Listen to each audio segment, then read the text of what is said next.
I'd like to welcome up our next featured poet for tonight. He works with Youth Speaks Hawaii. Anyone familiar with Youth Speaks Hawaii? Youth Speaks, Jamaica Osorio, Tui Scanlan, some other super talented folks have worked through there. Did you come through Youth Speaks Hawaii? No, I didn't think so. But he gets people through Youth Speaks Hawaii and is a major force for spoken word in the Hawaiian Islands.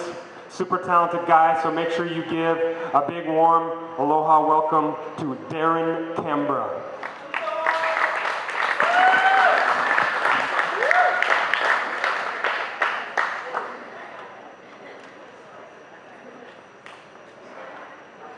Alright, so I have more poems than I have time, so I'm going to try to fit as many of these as possible in my set. I don't do a lot of talking in between my poems, so I'll talk afterwards. This is cliff diving.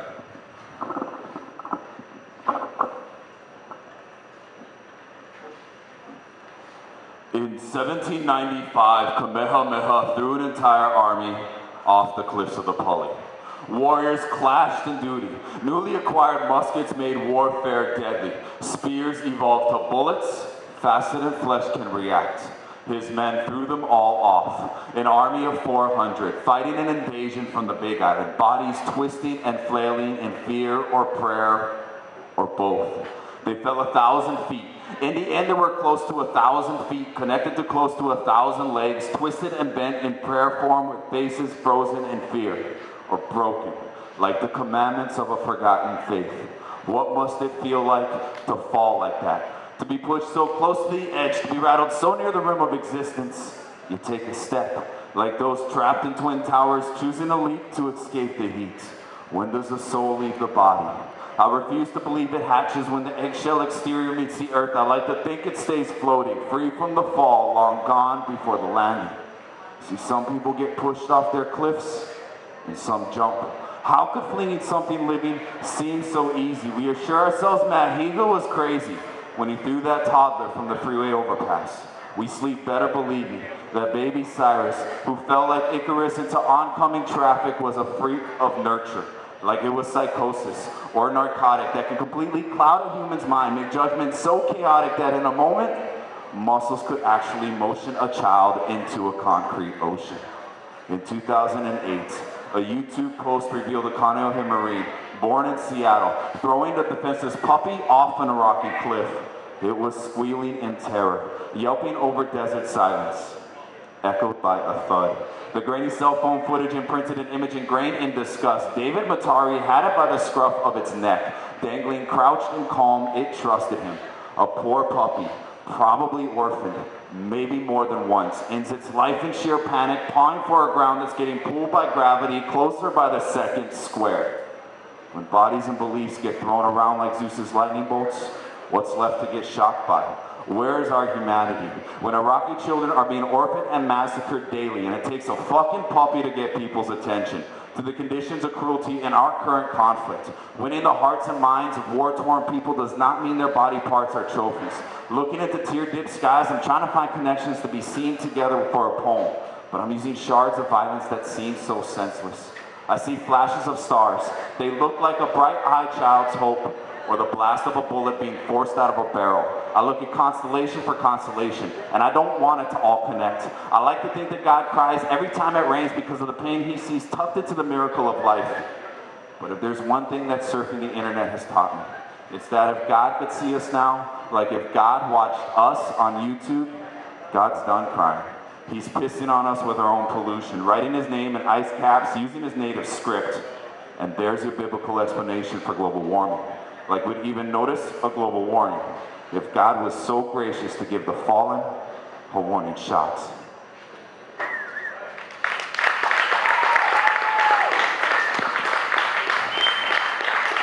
These first three poems are coming off of my CD that I brought. I've got 14 tracks on it. It's my first CD, and then the last poems are going to be coming off of my new CD that hasn't been finished yet. Started yet. Whatever. This is Appleseed. I am Johnny. I have spread my seed out like a crop duster. I am Judas. I have double-crossed trust masked with kisses. I am Moses. duping suckers to follow me on a never-ending journey. I am a man. Too weak to be vulnerable, too proud to be wrong, too aggressive to be gentle. I have spread my expectations without explanations. In emulation air, exempt examination, entertaining an exaggeration of masculation over an entire nation. I've spent the rest of my life trying to get back to where I started. Where my first breath kissed my lips, parted from the grip, once burrowed in the hips, from the womb I slipped until the tomb I'm dipped in. I'm a man. And to reach mountaintops and starlit pedestals, I've trampled over my yin again and again for sake of my yang. And the flower petals never ruffled. Their voices never muffled. While I pretend dominance, they grow stronger from their struggle. Forefathers paved the way for fathers to be the dominant power, while boys cower from being real daddies. A hollowed power structure with faults and foundations. And I've been that guy. Feeding drinks and flirtations for horizontal situations, I've been that whore. Perpetrating, penetrating without hesitating about mistakes made, games played, and two-faced charades. I've used my counterparts. Counted hearts I've broken to pieces to get a piece, afraid to sleep alone in peace. Failed to atone and release the guilt from me because my conscience goes blue balls because midnight kitty calls, those are hard to ignore. My animosity towards women sprung mostly from knowing that I could never achieve the purity we as men expect from them. We act like we'd lose respect for them when it is our own desires we fear.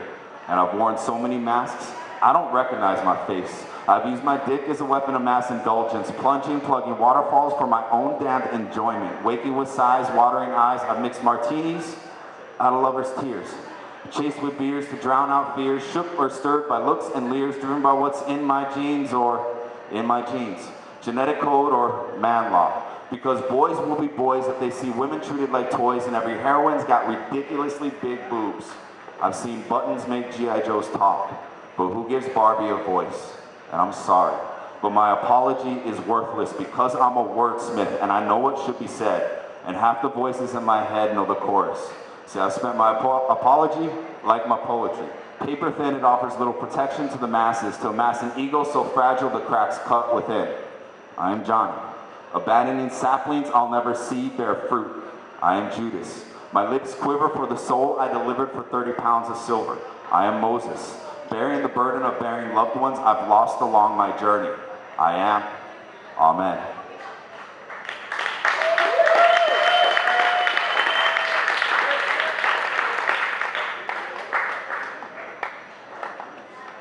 This next one's called Scars of a Survivor. And this is dedicated not only to the women that are victims of domestic violence, but the men and women that stand by their side. Because those are people that I think should be recognized for what they do. Because this is a hard topic to talk about, and I think it takes more than just women to talk about this topic. Putting your lips on torn tulips requires extra care.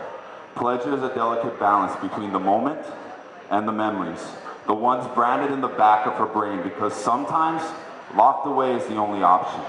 I kiss the scars from the tears to the tears. I can only comfort. I can't fight her fears. I wish I could appear adorning armor and a horse and chase every nightmare from her dreams. I feel blessed with the burden of learning that many of my girlfriends have been abused. Late night confessionals cross their lips like they had something to confess for failing to fight off a forced undress. And I can sense the built guilt.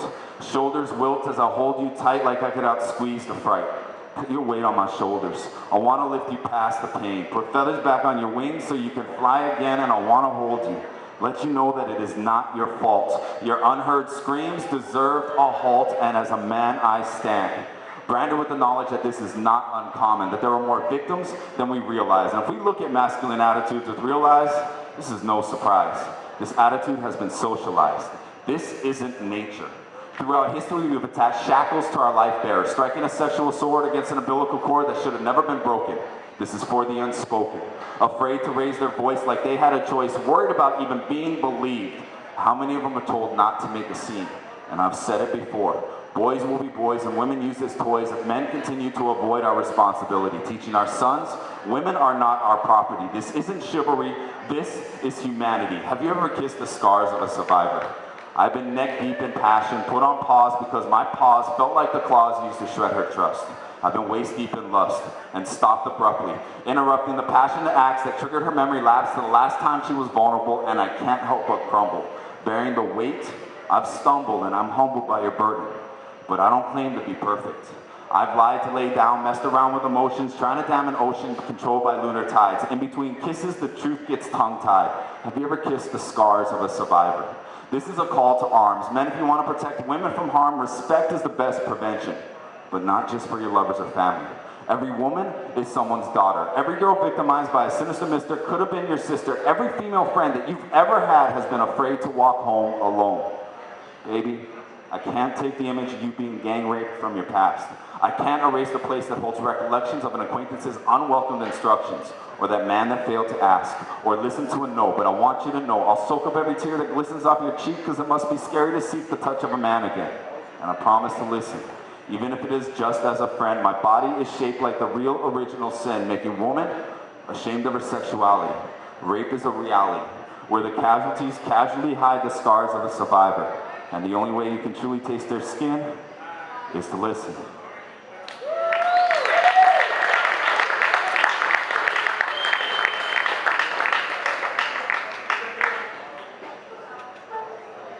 So this next one's off of my new album, Hypocritical Oath, and this is actually, I'm glad that someone mentioned Jay-Z's Aloha State or Empire State of Mind, because this is a remix called Aloha State of Mind.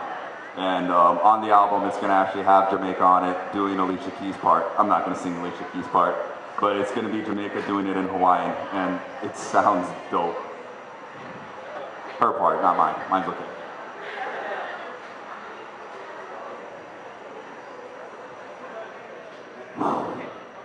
Father's from Pepakeo, but I was made in Oahu. Born and raised local, but I'll be Holly forever. So I'm the new Magnum, and since I moved back here, I don't want to move anywhere. Spread aloha everywhere. I used to squat in Kalihi. My Filipinos, Like Tinalo, parked by that McDonald's. Leave nothing in the glove box. It'll vanish with the heat. Back to Leonard's eating Portuguese pastries. Wailea in 8th Street, stuck behind a Lexus.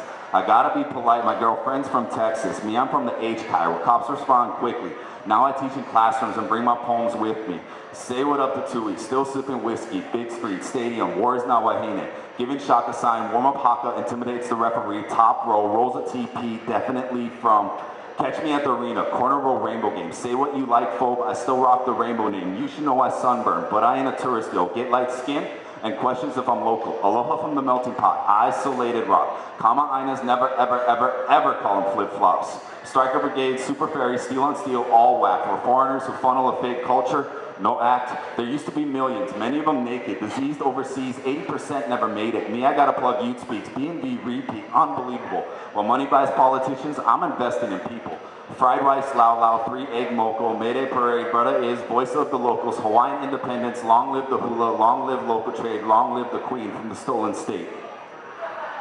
Sun is blinding, girls need sunscreen so they don't get burnt quick. Tan lines cover casualties whose moles grow casually, then gradually get worse. Don't bite the light you eat, get caught up in the surf crowd. Board shorts in the winter, where the waves swell, naive so you paddle out. Nighttime whites full of sin, mistakes on a whim. Good times gone bad, vacations full of them. Boyfriend got busted, no rent, now she's bust out. School to femme new, right on the same bus route. In a small city, pretending to be a virgin, dad's co-workers tip while she strips on the weekends. Furloughed schools, hotels become vertical plantations. Ball players, rap stars come here for vacation. December 7th is not the only relevance. This state's the birthplace of our first dark president.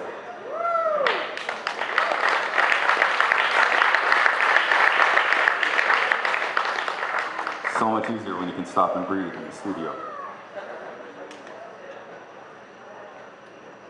Okay, this next one I'm actually going to be doing this weekend at the Equality March.